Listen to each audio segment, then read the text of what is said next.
I want to tell you something before I tell you the rest of this story. I never lied to Queen Vorthala. Not once. She simply never asked me the right questions. And that small mistake, that one gap in her thinking, changed everything for both of us. It started on a normal day, if you can call any day in deep space normal. I was working as a logistics officer on a small human transport ship. My job was simple. I moved cargo from one place to another. I checked boxes. I filled out reports. Nobody looked twice at me, and that was exactly how I liked it. I was not a soldier. I was not a hero. I was just a quiet man doing a quiet job, or so everyone believed. That day, our ship was pulled out of hyperspace by a massive fleet. The ships that surrounded us were shaped like curved shells, smooth and dark, with a strange green light glowing from inside them. I had heard stories about this fleet. Everyone had. They called it the Hive Fleet, and it belonged to a powerful alien empire led by a queen named Vorthala. She had already conquered many worlds. Her soldiers were tall, covered in hard shells, with sharp limbs that could tear through metal doors like paper. Compared to them, we looked small and fragile. I did not fight when they boarded our ship. There is no use fighting when you are outnumbered so badly. 6 of us stood in the cargo bay, and 40 of them stood around us, waiting for one wrong move. So I raised my hands slowly. I let them tie my wrists with a strange, sticky rope that felt like cooled wax. I let them walk me through the long metal hallways of their ship. The air smelled strange, like wet metal, and something burning far away. Green light glowed from the walls, though I never found where it came from.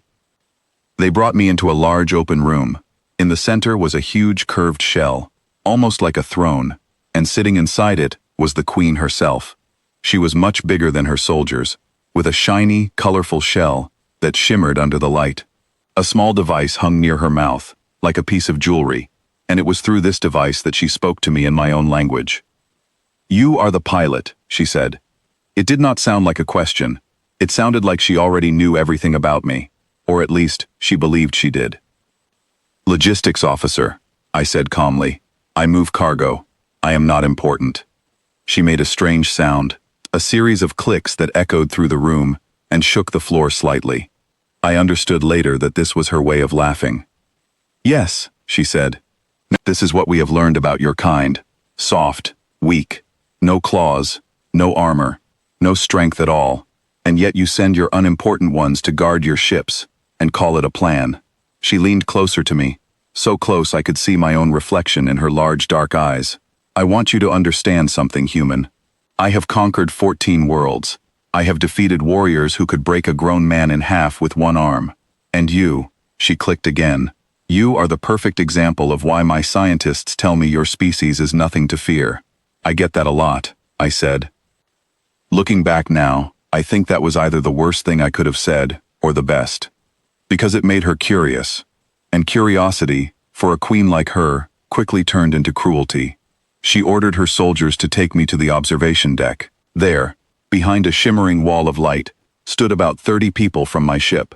Most of them were not soldiers either. They were engineers, workers, and travelers who had been riding on my transport for a simple contract job on a new colony. The queen wanted to teach them a lesson. She wanted them to watch me be broken, so that every human she had ever captured would understand exactly how weak we truly were in her eyes. But here is something important to understand about being underestimated. It might be one of the most dangerous mistakes anyone can make. Because a species that has no claws, no armor, and no natural weapons has to survive using something else. We survive by thinking. We survive by building. We survive by preparing, long before the danger ever arrives. You see, I was not just a logistics officer. That job was simply my cover, the reason I was allowed to be on that ship in the first place. Long before that day, I had spent many years working as an engineer, someone who built and studied advanced ship systems. 3 years earlier, my team had found a piece of broken alien technology, a part of a ship engine, floating in space after a battle. It had come from a scout ship, belonging to the very same Hive fleet that now held me prisoner. My team studied it carefully. We learned how it worked. We learned its weaknesses. And most importantly, we learned how to quietly disable it if we ever needed to. What we discovered was surprising. The Hive fleet no longer built brand new engines for their biggest ships.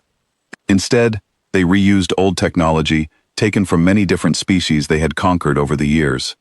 It was faster for them, and cheaper, though nobody in their fleet ever stopped to think about where all these parts truly came from.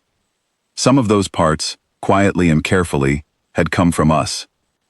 Before I ever stepped onto that transport ship, I had already helped install small hidden fail-safes into several decommissioned engine parts, the kind that were sometimes stolen or salvaged by other forces in the galaxy. It was not something I expected to use myself. It was simply something I had prepared, just in case. A quiet safety net, hidden deep inside machines that might one day end up somewhere dangerous. This failsafe did nothing on its own. It stayed silent, waiting. Unless it received one very specific signal, a sound wave, at an exact frequency that almost nothing in the galaxy could produce by accident. The Queen's own voice device produced that exact frequency. "Are you going to break now?" she asked me, almost gently, the way someone might speak to a small animal they expected to give up easily. "No," I said quietly, "but you should probably stop talking into that device." She tilted her head, and for a moment, she looked almost confused. It is strange how confusion looks the same on every kind of face, no matter how different the species. That confusion was the last thing I saw clearly before the floor beneath us began to hum with a low, steady vibration. I will be honest with you, I did not understand every single alarm that went off after that moment. Everything happened quickly, and much of it happened far below us, out of sight. But I know the wall of light holding my crewmates disappeared. I know the ship's main power system, deep in the lower decks, suddenly spun out of control, caught in a loop that none of the engineers on board understood, because the technology causing it had never truly belonged to them in the first place. I know the guards around us rushed away toward stations that no longer worked properly. And in all that noise and confusion, 30 humans who had been called weak and unimportant did what humans have always done best when even the smallest opportunity appears. We moved. We did not try to take over the entire ship. That was never the plan. We simply ran, following the corridors toward the escape pods, moving quickly and quietly while the alarms echoed around us. Behind us, deep in the heart of that massive vessel, the Queen's flagship slowly went dark, its power reduced to almost nothing. I had designed the failsafe to disable the ship, not to destroy it completely. I did not want anyone hurt. I simply wanted us to have a chance to escape. As our small pod launched away from that giant fleet, I looked back through the tiny window and watched the lights of the flagship flicker weakly in the darkness of space.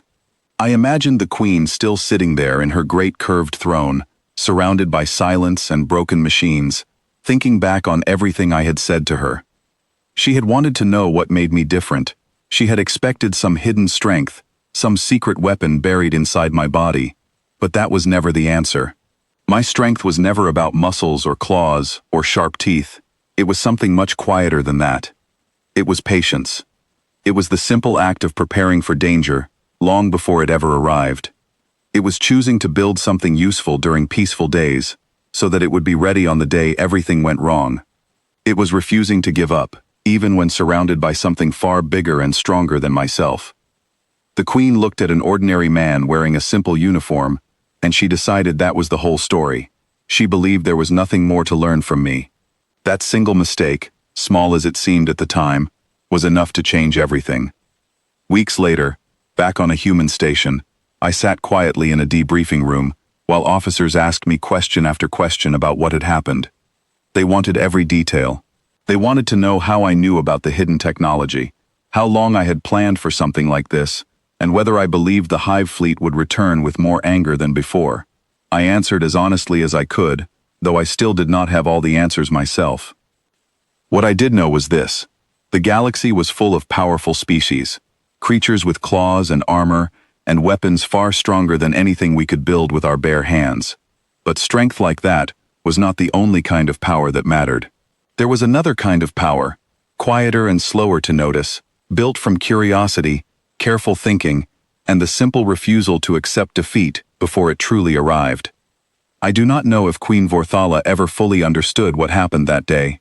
I do not know if she blamed herself, or her scientists, or simply decided humans were more complicated than she first believed, but I like to imagine that somewhere out there, she remembers a quiet man, in a plain uniform, who once told her, calmly and simply, that she should stop talking into her own device.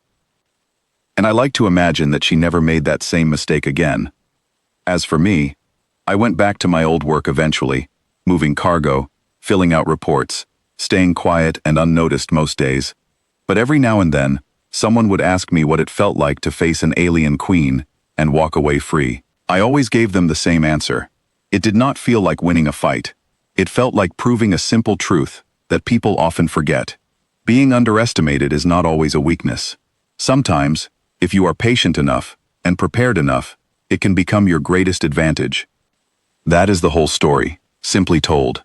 Not a tale of great muscles or powerful weapons, but a quiet reminder that thinking ahead, staying calm under pressure, and never giving up can be more powerful than anything else in the galaxy.